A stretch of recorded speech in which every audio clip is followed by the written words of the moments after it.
This video has two parts to it. One, how to jump your battery with the Noko Boost Plus GB40, something you should carry with you in case you need a jump when you're on the road.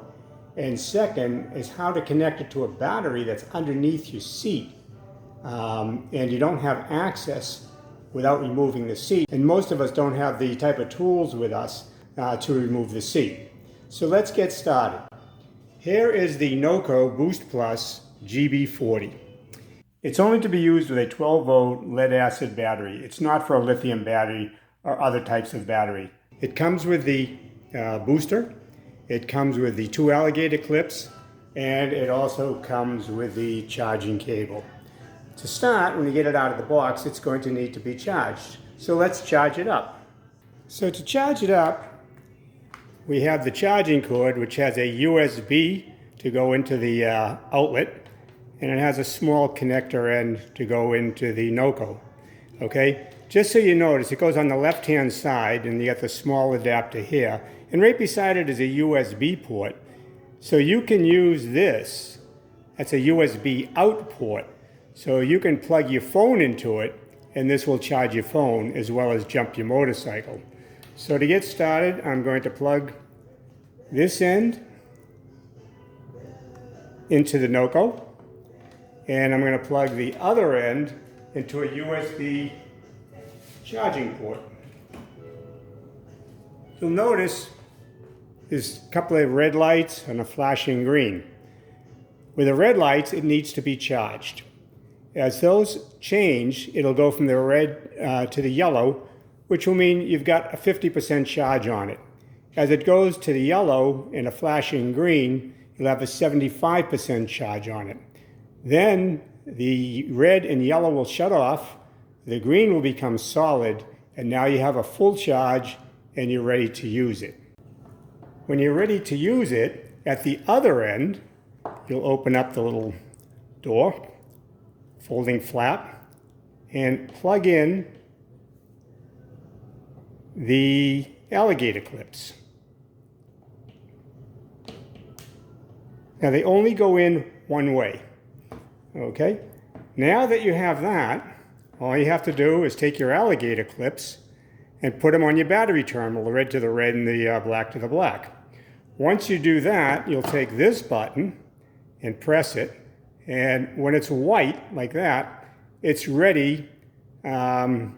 It's giving a charge to your battery, so now you start your bike.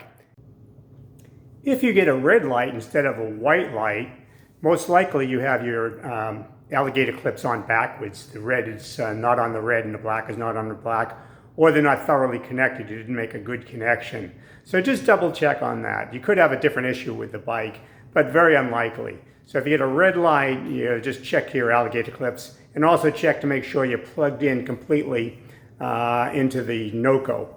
If the bike doesn't start, shut it off for a few seconds, and you can do it again, let's say up to 5 times in a row. Okay, so you turn it back on.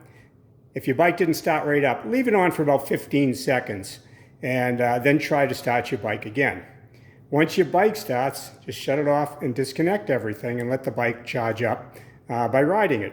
One thing to note, don't try it over 5 times. If you try it 5 times to start your bike, this will get warm. And it's recommended that you let it sit for about 15 minutes to cool it back down before you try it. You can get quite a number of tries out of it, way more than the 5, up probably around 30 tries or so. I don't remember the exact number, but you can get a number of tries. Now, the next part of the video is going to show you how to connect this to a battery that's under the seat. This part of the video should be done by a qualified mechanic only, not by yourself or anybody else. This needs to be done by a qualified mechanic. And in my video, this is for entertainment purposes only.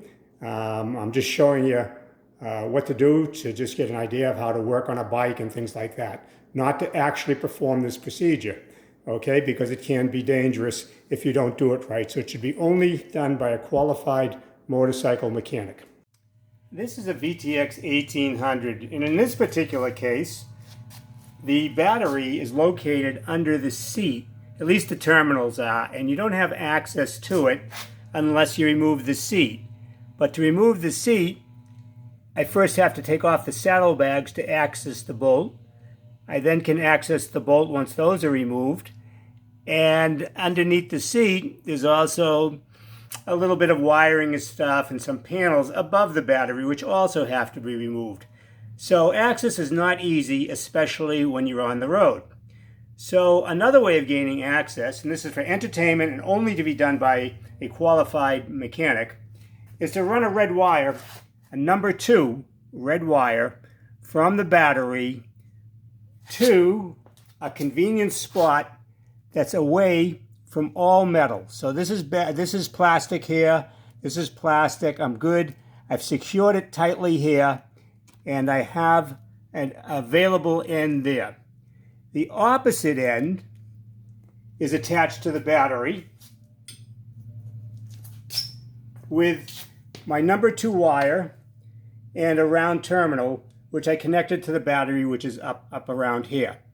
Okay, so the first thing that you're going to actually do is just get the approximate size of what you need. So my battery's up here. The seat would be off when I'm doing this.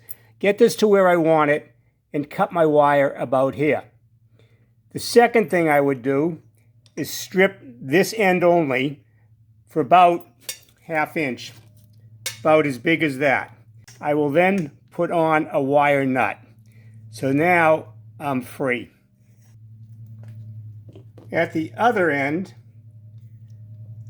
I will put on my terminal end, not over the wire. First I would strip it, and then I would have to squeeze it to make a proper connection. Now that the other end, this end, has a wire nut on it, okay, if I accidentally bang it into anything while I'm doing on it, nothing will happen. So with the other end with the wire nut on it, I will then install this end onto the battery. I will then bend it and get it into place, just like this. Don't forget, this one had the wire nut on it, so if I hit the frame or I hit anything while I'm assembling it, it wouldn't be a problem. And then I will secure it. And it must be secured in a tight place where it can't move around and can handle the weight of the alligator clips. Now in this particular case, I don't need to run the black lead also. I could do it with just the red, because though you probably can't see it, I have a frame bolt right here. And I can hook the battery, the booster, to the frame bolt. The black can go to a frame bolt. Take off this,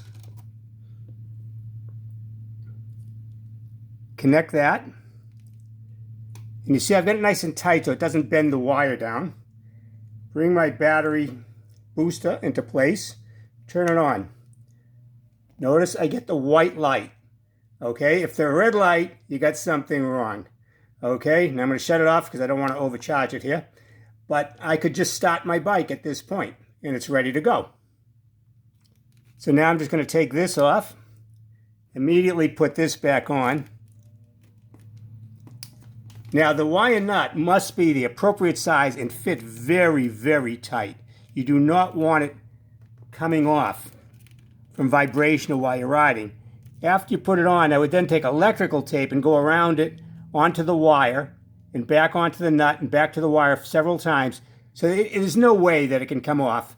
And even if it did, which you definitely don't want it to do, I'm surrounded in plastic. Okay, so there's nothing to bump into.